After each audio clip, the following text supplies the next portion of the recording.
எத்தனை காலம் ஆனாலும் நடக்கும் என்ற வார்த்தை மட்டும்தான் அங்கு பயன்படுத்த சொல்லி இருக்கிறார்.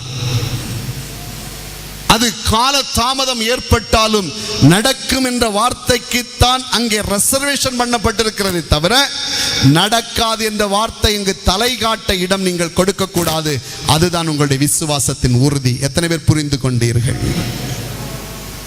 விசுவாசம் நம்முடைய வாழ்க்கையில் உயர்ந்த இடத்தை பிடித்து விடுமானால் நீங்கள் சாதித்துக் கொண்டே இருப்பீர்கள். ஏனென்றால் கர்த்தர் விசுவாசத்தின் தகப்பனாக இருக்கிறார். ஆமென். ஆண்டவர் உலகத்தை எப்படி படைச்சாரு? வாசிங்க, எப்படி படைச்சாரு? தமது வார்த்தையால் ஆண்டவர் உலகை படைத்தார் என்று வாசிக்கிறோம். விண்ணும் மண்ணும் அவர் வார்த்தையால் உண்டாக்கப்பட்டார். ஆனால் அந்த இடத்தை நீங்க ரொம்பவே கவனித்து பார்த்தால் அவர் சொன்னவுடன் உண்டாகிற்று என்று நாம் பார்க்க முடியாது. நீங்க தொடர்ந்து அந்த வசனத்தை பாருங்க. ஆதியாகமத்தின் புத்தகம் 2ஆம் அதிகாரத்துக்கு வாருங்கள். 5ஆம் வசனத்தை வாசிக்க கேட்போம். நிலத்தினுடைய சகலவித செடிகளும் பூமியின் மேல் இன்னும் உண்டாகவில்லை, நிலத்தினுடைய சகலவித பூண்டுகளும் இன்னும் முளைக்கவில்லை. ஏனெனில் தேவனாகிய கர்த்தர் பூமியின் மேல் இன்னும் மழையை பெய்ய பண்ணவில்லை, நிலத்தை பண்படுத்த மனுஷனும் இருந்ததில்லை. புரியுதா? இந்த வசனத்தினுடைய ஆழம் புரியுதா? இதற்கு முன்பாக நீங்கள் கவனித்தால் முட்பூண்டுகள் முளைக்க கடவது என்று கர்த்தருடைய வார்த்தை சொல்லுகிறது. அவருடைய வார்த்தை சொன்னது. அடுத்த வசனம் சொல்லுகிறது உண்டாக கடவது என்று கர்த்தர் சொல்லி இருந்தும் இன்னும் உண்டாகவில்லை. ஓய், வல்லமை இல்லையா?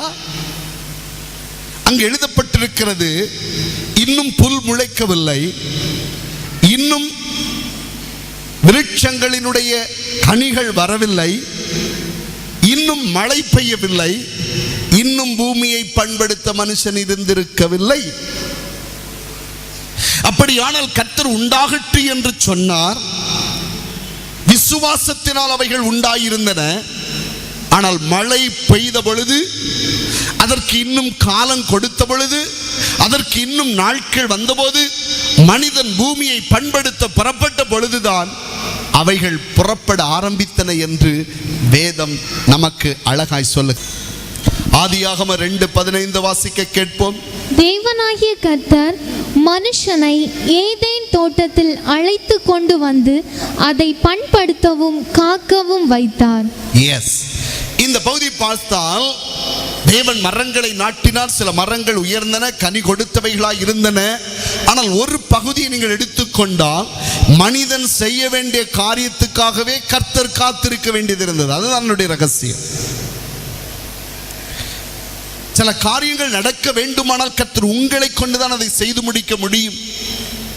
இதைத்தான் இந்த வேத பகுதியில் அழகாக சொல்லுகிறது. நீங்கள் கிரியை செய்யாத போது கர்த்தருக்கு கிரியை செய்ய ஆள் இல்லை.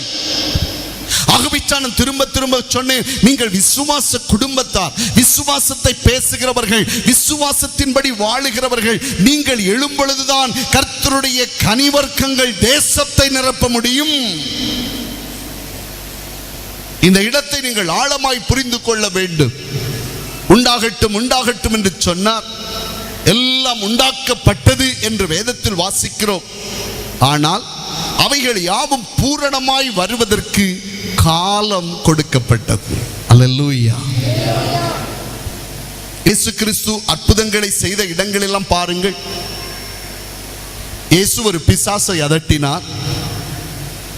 அது ஊமையும் செவிடுமான ஆவி. அது தண்ணீரிலும் நெருப்பிலும் விழச் செய்கிற ஆவி. அது ஒரு தற்கொலையின் ஆவி.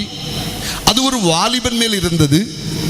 அந்த வாலிபன் சுகமடைவதற்காக அவனுடைய தகப்பன் சிறுவயதிலிருந்து முயற்சித்துக் கொண்டிருந்தான். அவன் அணுகாத வைத்தியர்கள் இல்லை. எல்லாரையும் அவன் பார்த்து விட்டான். இப்பொழுது ஒரு புது செய்தி அவனுக்கு கேட்டது. இயேசு என்ற ஒருவர் வந்திருக்கிறார். அவர் எல்லாரையும் சுகமாக்குகிறார். அவரிடத்தில் உன் மகனை கொண்டு போவாயானால் நிச்சயமாக நீ சுகமடைய முடியும் என்று யாரோ சொன்னதை கேட்டு தன் மகனை அழைத்து கொண்டு வந்திருந்தான். ஆனால் அவன் வந்த வேளையோ இயேசுவை பார்க்க முடியாத வேளை.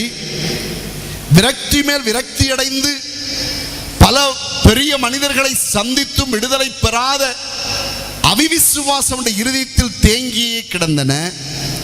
அந்த அவிவிசுவாசம் உள்ளத்தை ஆட்கொண்டது சூழ்நிலையின் காரணமாகத்தான் என்று தானே சொல்ல முடியுமே ஒழிய, அந்த வாலிபனுக்கு சுகமாகும், அந்த சிறுவனுக்கு சுகமாகும் என்று சிறு வயதிலே தகப்பன் நினைத்து கடுகளவாயிலும் சுகம் இல்லாத போது ஏற்பட்ட மனச்சோர்வினால் ஏற்பட்ட அவிவிசுவாசம் அவனுக்குள்ளே தேங்கி இருக்கும் நேரத்தில் தான் இன்னார் சொன்னாரே என்று நம்பி இயேசுவிடத்தில் கொண்டு வந்திருந்தானே ஒழிய தனக்கு விசுவாசம் உண்டாகி வந்திருக்கவில்லை.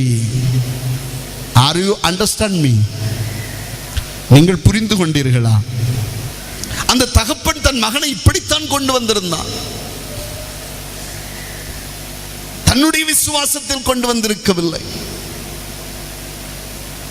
அவனுடைய இருதயம் முழுவதும் அவிசுவாசத்தால் நிறைந்ததற்கு காரணம் சிறு வயதிலிருந்து ஏற்பட்ட பாதிப்புகள். சொன்னதெல்லாம் கேட்டு போய் பார்த்தும் நடக்காததினால் அவிசுவாசம். அவனுடைய இருதயம் முழுவதையும் அவிசுவாசம் நிரப்பியிருந்தது. அந்த விசுவாசத்தோடு இன்னார் சொன்னார் என்று எடுத்துக்கொண்டு வந்து பார்க்கும் வேளையில் அந்த அவிசுவாசத்தை ஊக்கப்படுத்தும் செயல்தான் அங்கு நடந்திருந்தது. அது என்னவென்றால் இயேசு இல்லை.